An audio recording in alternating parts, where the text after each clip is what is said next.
था कि बेटियों को कुंडले मार के मायके में नहीं बैठना चाहिए था। आप बताइए, आपको कौन बोला ये सब बात?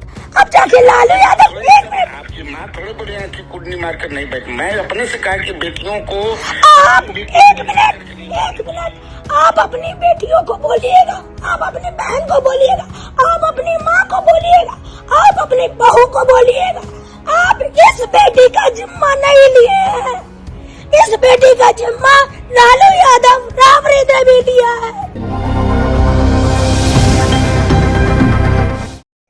रोहिणी आचार्य का विवाद बढ़ता जा रहा है। देखिए, रोहिणी आचार्य जिस तरीके से पटना से गई, उन्होंने ये बयान दिया कि चप्पल से मारा जा रहा है, ये सवाल करने पर कि बिहार में हार क्यों हुई आरजेडी की। जो रिस्पॉन्सिबल होता है उसी से तो क्वेश्चन किए जाएंगे, किसी और से जाकर क्वेश्चन थोड़ी किए जाएंगे। ये बातें रोहिणी आचार्य कहकर दिल्ली चली गई। दिल्ली में भी उनका जो बयान आया उसमें वो रो रही थी। उनके आवाज से लग रहा था कि वो कितनी ज्यादा प्रताड़ित की गई है। दोस्तों, मैं किसी पर ब्लेम नहीं कर रही हूँ, मैं किसी पर इल्जाम नहीं लगा रही हूँ, क्योंकि दोनों पक्षों की बात अभी तक सामने नहीं आई है।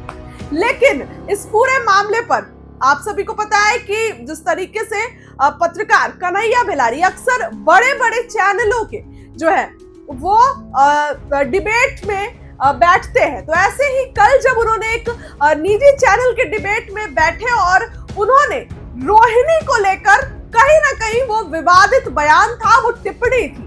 उन्होंने ये कहा कि रोहिणी यही कूटागार के क्यों बैठी हुई है। मतलब उनका दूसरा फ्रेज था, बट उनका कहने का मतलब यही था। हेलो, हाँ कौन है? कन्हैया बेलारी जी का नंबर है। हाँ बोल रहा हूँ। रोहिणी आचार्य बोल रहे हैं। हाँ बताया जाए।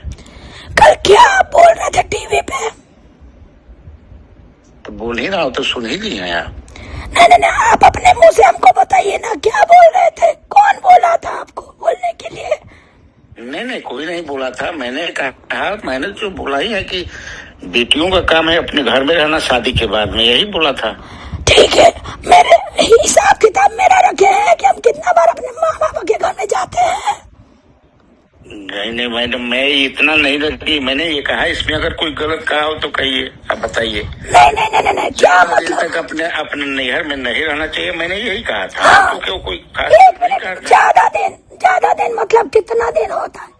1 घंटा, 2 घंटा, कितना दिन का होता है? ज्यादा दिन बताइए आप। नहीं, आप जितना आप मेरा तो कहना यही था। आप चूंकि अभी लगता है आपकी तबीयत खराब है, आवाज भी नहीं आ रही है, मैं ये नंबर रख लेता हूँ आपको बाद में। नहीं, बाद में मेरा तबीयत बहुत ठीक है, आप बात कीजिए।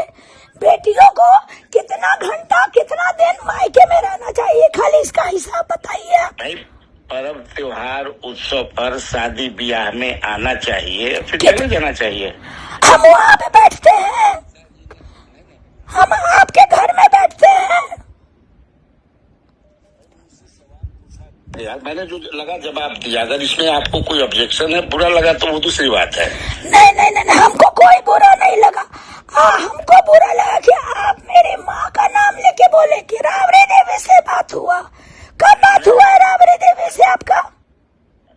तो मैंने नाम लिया, किस संदर्भ में नाम लिया, मेरा कहने का मतलब वो दूसरा था। आप दूसरा समझे, मैं थोड़े आपके खिलाफ हूँ। नहीं, मेरे खिलाफ के बात नहीं हो रहा। नहीं, यहाँ खिलाफ का बात नहीं हो रहा। यहाँ बात हो रहा है, कि बेटियों को कुंडले मार के मायके में नहीं बैठना चाहिए था। आप बताइए, आपको कौन बोला ये सब बात? अब जाके लालू यादव आपकी माँ थोड़े बोले हैं कि कुंडली मार कर नहीं बैठ। मैं अपने से कहा कि बेटियों को एक मिनट, आप अपनी बेटियों को बोलिएगा, आप अपनी बहन को बोलिएगा, आप अपनी माँ को बोलिएगा, आप अपनी बहू को बोलिएगा। आप इस बेटी का जिम्मा नहीं लिए हैं। इस बेटी का जिम्मा लालू यादव, राबड़ी देवी लिया है। और कितना बार हम अपने मायके में आके बैठते हैं, जाके हिसाब किताब कर लीजिएगा। आपकी तरह घटिया आदमी नहीं है, समझे? उन्होंने कहा कि रोहिणी आचार्य क्यों दखल अंदाजी कर रही है, जब शादी हो गई तो ससुराल जाए।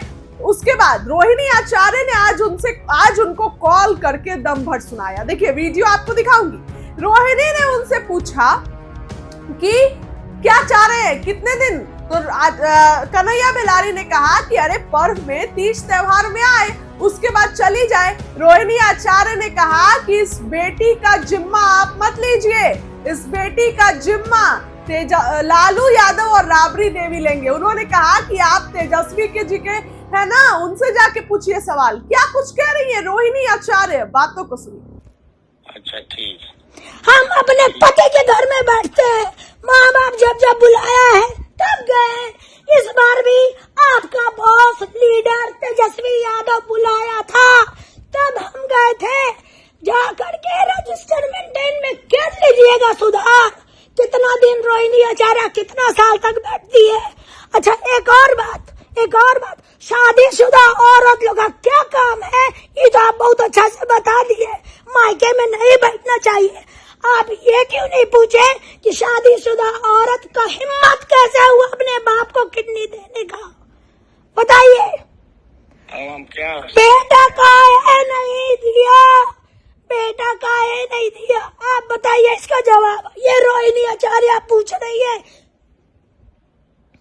नहीं आप क्रोध में है ना, आप क्रोध में हम नहीं है, क्रोध में हम नहीं है, हम सवाल पूछ रहे। आप जो बोल रहे हैं ना कि बेटियों को मायके में शादी में आना चाहिए, पर्व त्योहार में आना चाहिए, फिर चल जाना चाहिए, तो ये तो आप नहीं बोले कि शादीशुदा महिला लोग को, शादीशुदा बहन बेटी को अपने बाप को किडनी नहीं देना चाहिए। ये तो आप नहीं बोले।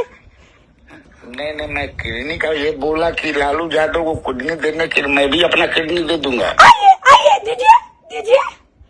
जब देने का बात आया तो बेटा भाग गया और आप आए किडनी देने के लिए। नहीं ये जानकारी मैं जानता हूँ कि कोई भागेगा नहीं। लालू जी को किडनी देके नीले करोड़ों लोग हैं, ये तो मैं आइए ना, नहीं आइए ना। लालू यादव जी की तरह बहुत करोड़ों लोग बेचारा किडनी के लिए मर रहा है। आइए आप लोग दीजिए एक हक निकाल के, लालू जी के नाम पे दान कीजिए, लालू जी के नाम पे दान कीजिए आप लोग किडनी।